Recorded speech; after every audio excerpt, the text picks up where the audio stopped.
unit. It's the power supply. It's got it actually built into the extension speaker bar. So back to you, sir.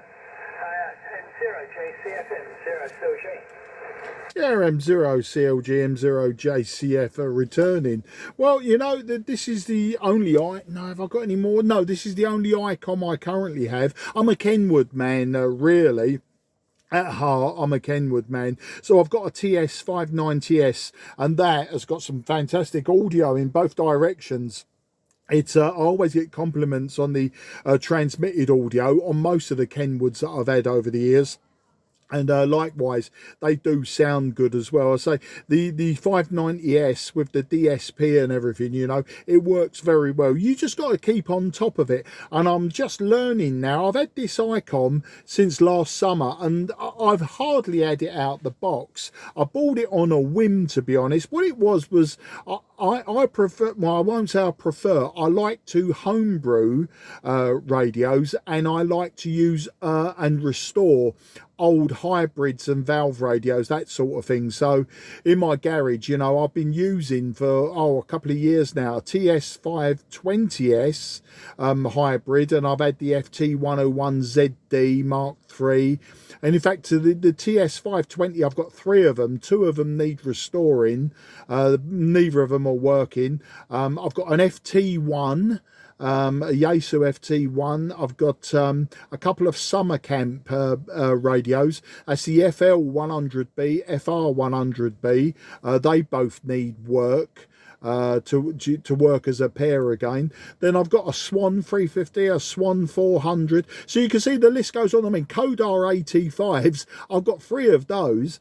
And what it is, I bought them the last couple of years. I bought everything so that when I finally retired, which is what I did last November, I wouldn't have to put my hand in my pocket for future projects. So I'm in no rush to restore all of these radios. It's a slowly catchy monkey sort of thing. And you know, so I like all the old gear. But anyway, getting back to it, I was like saying to people, well, why do you need waterfalls? Why do you need this? Why do you need that? Blah, blah, blah. And everyone kept saying to me, you know, have you ever used an IC-7300 or a 7610 or any of them? And I thought to myself, do you know what? I haven't.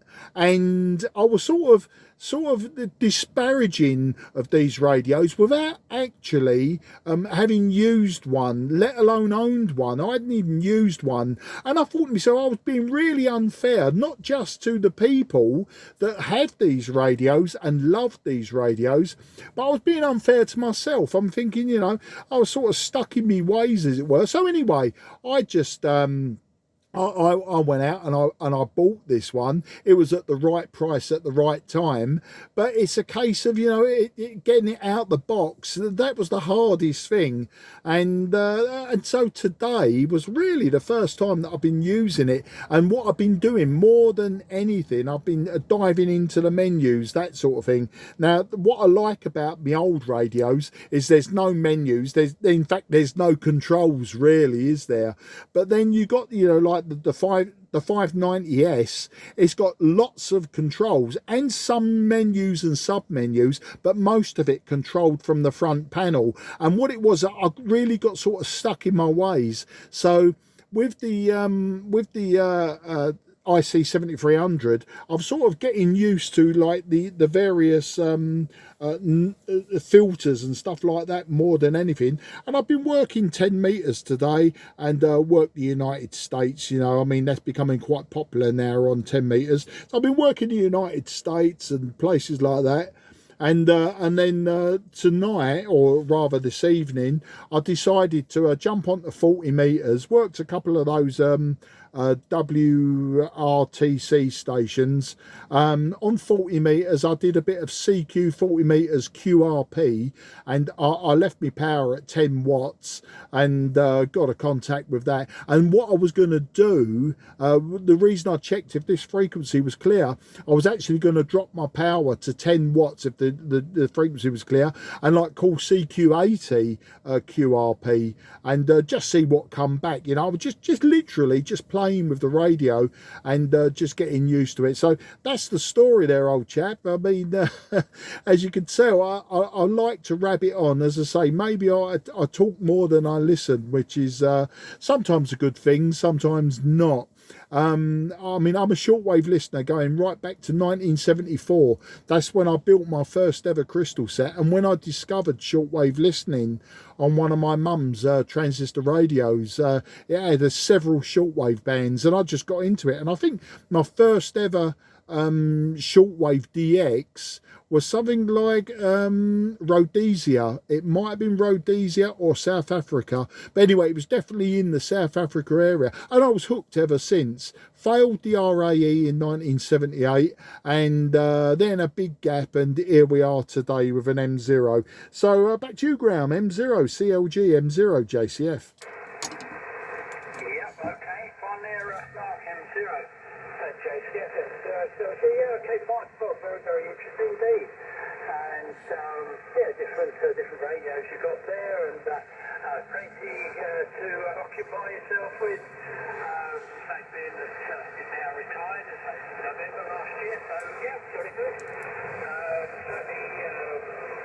Certainly keeping busy, isn't it?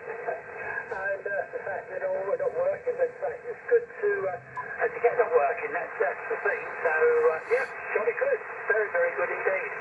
Anyway, Mark, I got to. I'm going to leave it there, I'm afraid. But I'll leave it there with the frequency, and yeah, find the different stations were there.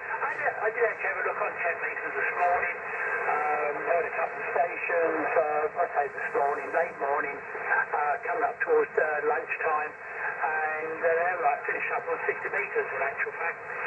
But they could listen on 10, they listen on 12, 15, and 15, 21, if you like, whichever way you want to look at it. And went to 20 meters, and 20 meters, I think I was listening to someone there on 20 meters, but yeah, I'm a great listener myself. Anyway, I say, finish up on 60 meters, and then went to lunch, and then come up here, I say about, what's the time now? 18, 20, 6:23, 24, around about an hour and a half ago, something like that. Anyway, with that, Mark, this is the final for me, and I'll look forward to another time. But anyway, I leave the frequency with you, and good luck there with QRP with 10 watts. And no doubt we'll meet up again. M0 JCF, M0 CLG. Right, 73 standard, Mark, you take care. Yeah, M0 CLG, M0 JCF. Okay, mate. Well, yeah, I've just realised we've been rabbiting, or rather, I've been rabbiting for half an hour now, and I've got to go down anyway now and get the dinner on the go and help my wife out. She's a childminder, and all the kids have gone now, so I can go downstairs and help her with dinner. So I'm actually now going to go QRT myself, and I'll pick up the CQ 80 meters QRP another time. But great talking to you. Nice roundabout way of doing it when you think about it. Line of sight, we're nothing, but we've gone via the ionosphere, hundreds and hundreds of kilometers. It's always makes me smile with that one. All the best, mate. 73, and thanks for taking the call and giving us a shout out. Cheers for now. Bye bye. M0 CLG, M0 JCF going clear. This frequency is clear for use. This frequency is clear for use. Yeah, 73 there, Mark. Have a good evening. You take care. M0 Charlie, living off and away. Bye.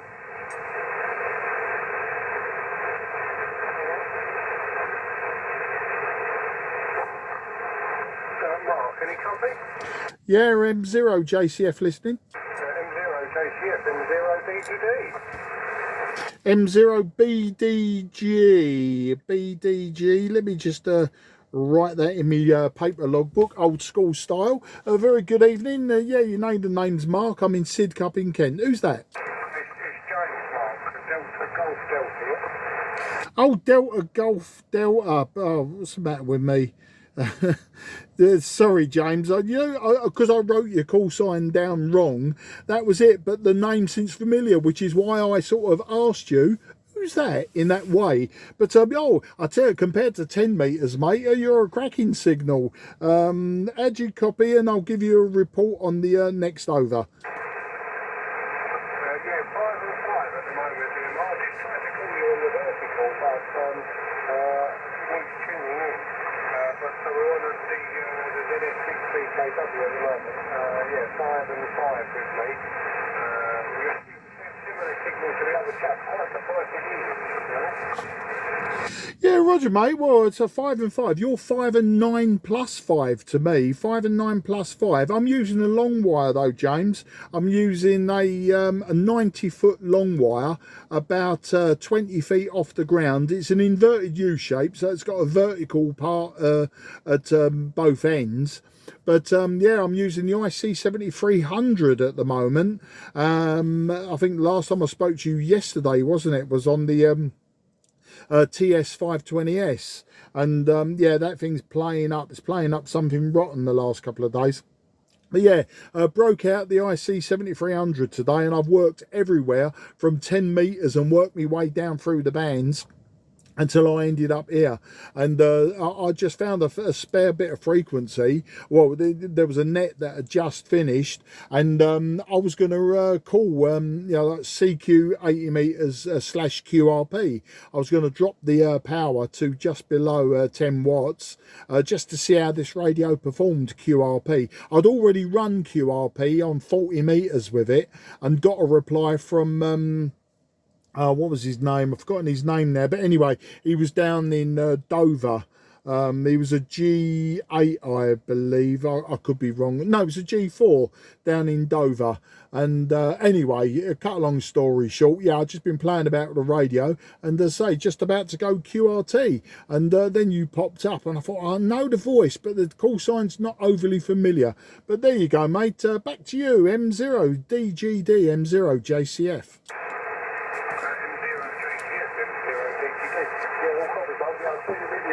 The IC-7300, and I guess you said about giving it a try out. So, Rob, could you do us a favour? I know you want to get off and get the dinner on, etc. I'm just going to tune up the vertical. Can I just give you a call on that in a sec?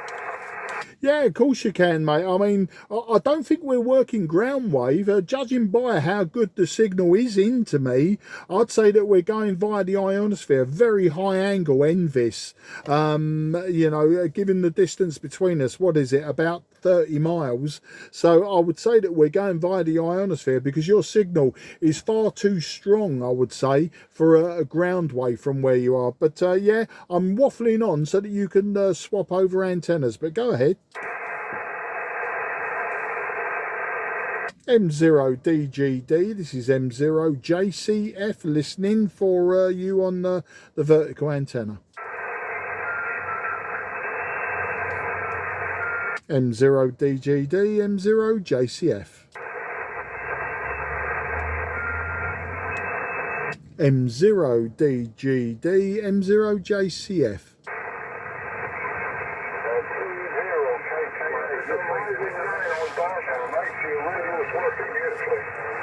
Okay, I'm sorry, several stations have come up there. There was a 2E0. The 2E0 station, please go ahead.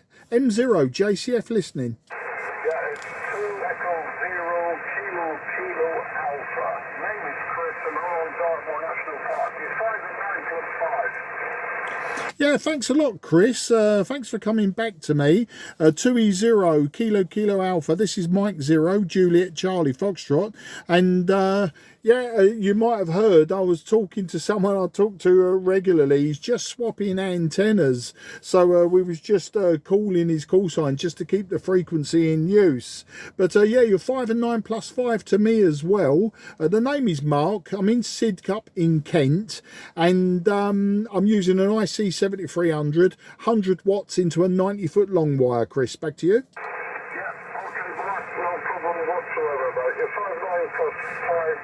Actually, you did hit 10 dB on that, 10 dB over on that last one, mate. No problem. I'll let you carry on with the other stations. I just thought I'd give you a report. I don't know what about doing, but I just thought I'd give you a report. Okay, Mark? Absolutely no problems, mate. I'll take a report and give a report for anyone, anywhere, anytime, mate. Don't you worry about that. It's a great pleasure to speak to you, Chris. And I wish you a happy new year and have a fantastic evening. Yeah, same to you, Mark. 7-3, mate. Bye-bye. Yeah, 73's Chris, and you take care. Have a great week, what's left of it, and look forward to working you again sometime. Yeah, James, M0 DGD, M0 JCF. Are you back on yet, mate? M0 JCF, M0 DGD. Yeah, apologies. I this phone tuned for some reason. I'm not really too sure why. I know it's obviously it's a vertical, and it's only got a narrow bandwidth on 80, but I'm certain that it should tune on this frequency. About 680, something like that. So it should tune, but it's not. So maybe there's a problem. Maybe I've got to have a look at it. It did work earlier on 2040, so I can't see this. Unless something's happened in the last hour or so, it should be maybe the rain we've been having, possibly. So without my attenuator on, Mark, you are private noise. Yeah, cheers, mate. Well, as I say, I didn't hear you. I didn't know if you was transmitting or anything, but I was just wondering, you know, those verticals, I've had one. I had a Comet 2500, the GP 2500 Comet, and I wasn't impressed with it, to be honest with you, especially at the top end, you know, 10 meters, because effectively it was the same length as my Stereo, my 5/8 wave Stereo, with an unun on the bottom, and that's all I could work out all it was. And yeah, compared to an actual 5/8 wave for 10 meters, which is what I'm using, you know, it didn't perform as good as that. I was really quite surprised. I thought it would perform great at sort of 10, 12, 15, maybe even 20 meters and be rubbish at the bottom, but no, I found it rubbish at the top, and I didn't really use it at the bottom. I really didn't give it enough time. I actually swapped it, believe it or not, for a radio, and then I then swapped it again, or did I sell it? I can't remember, but I didn't have it very long, and I really didn't probably give it a chance. But I've seen those HF 360s and everything. Effectively, a vertical long wire that's 22 feet long with an unun on the bottom. That's all I could describe it as. I might be wrong. Don't, you know, like, don't shoot me down in flames. But I just, you know, I really didn't give it enough time and evaluation. So, you know, I wish you all the best with it, but I've got to say it's not really an antenna for me. Back to you. Yeah, all copies, mate, all copies. Yeah, well, I see I know the antennas you're talking about. A friend, a local here has got one, Rob, and he seems to do okay with it. But this is the Hustler 6-band cat vertical.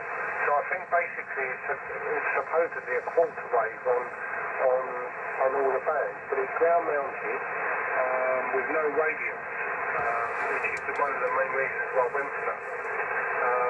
And it's okay, but I mean, my vertical 5/8 wave for 10 metres is 60 foot in the air, and this is obviously, well, it's like 6 inches off the air. So it really doesn't receive as well. But I used it today, as you say, you've got to give these things a try. You know, I used it today on 40 metres and 20 metres and worked a couple of stations, so it does work, but I wonder if it would be better suited in a more open environment, and maybe not down in a bit of a dip, maybe up on top of a hill or somewhere, or in a big open field, maybe. Without all the trees around that I've got. But it's worked into a fashion. But yeah, I don't know why it won't tune. It's definitely tuned before an 80, so I'll have to have a play around later on. Or maybe tomorrow. I don't think I'm a radio. It's not a radio night tonight. It's a TV night, I think. Yeah, Roger, mate. I know how that one works. Yeah, you say it's a trap vertical. I'm wondering if one of the traps has had water ingress, or if a wire has broke or something like that on one of the traps. I've got a diamond. Is it the CP6 or the GP6? It's one or the other. One's for 2 meters, or one is a collinear, and the other one is a trapped vertical with ground planes. So it's the diamond GP6, I think. Anyway, it's one or the other, GP6, CP6, but that's still new in the box. I bought that just over a year ago off of someone who had it new in the box. It was his dad's and it never got used, and he sold it to me last December, and I've just never got round to putting it up to evaluate it. But they have got a reputation for having rubbish trap connections, and apparently they break.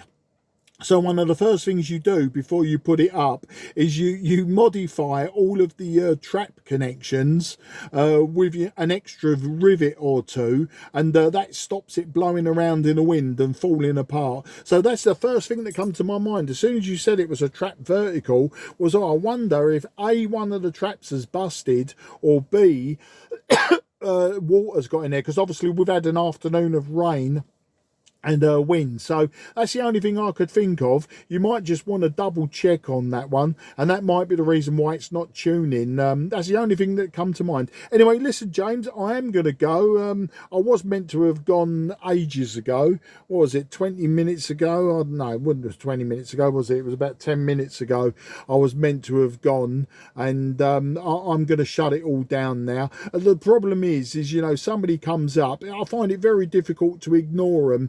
If I've hit the off switch really quick, well, that's just too bad. I won't hear them. But if I do hear somebody coming back to me, then, you know, I'm always compelled to at least answer them. And I don't know, I've tried it. I've tried so many times to just give them a report and then shut the radio down. But I can't do it. I end up with a conversation with me motor mouth, as you know. So back to you there for any finals. I wish you a good evening there, James. And I'll catch you up again. No doubt I'll catch you on 10 meters at some point. M0 DGD, M0 JCF. M0 JCF, M0 DGD. Yeah, all copies. It could be the 80-metre section or regulator, I think, from there. So you're right, we've had some rain this afternoon, and we've seen some rain. I had 8 of noise on 10 metres at one point. So there we go. Right, mate, I won't hold you up anymore. I'm sure you're right used to it, though. So if she's like expecting you down at 6 o'clock, and you know full well you're not going to come down to 7. Sure, it's fine. Okay, mate, 7 please. I'm going to go QRT as well now. So it's the M0 DGD going QRT as well, and this frequency is now clear. Yeah, M0 JCF, now QRT. This frequency is clear for use. Frequency is clear for use. Well, you want call sign down Marquee, where I'll catch you another time. Go and make that dinner. G4UNG, catch you later. Yeah, G4UNG, there we go, G4UNG, M0 JCF, you come in 5 and 9, I think you was plus 10 or even plus 20 that time, so I've just got you in my paper logbook. There you go, we're all done and dusted. This frequency is clear for use. Cheers, mate.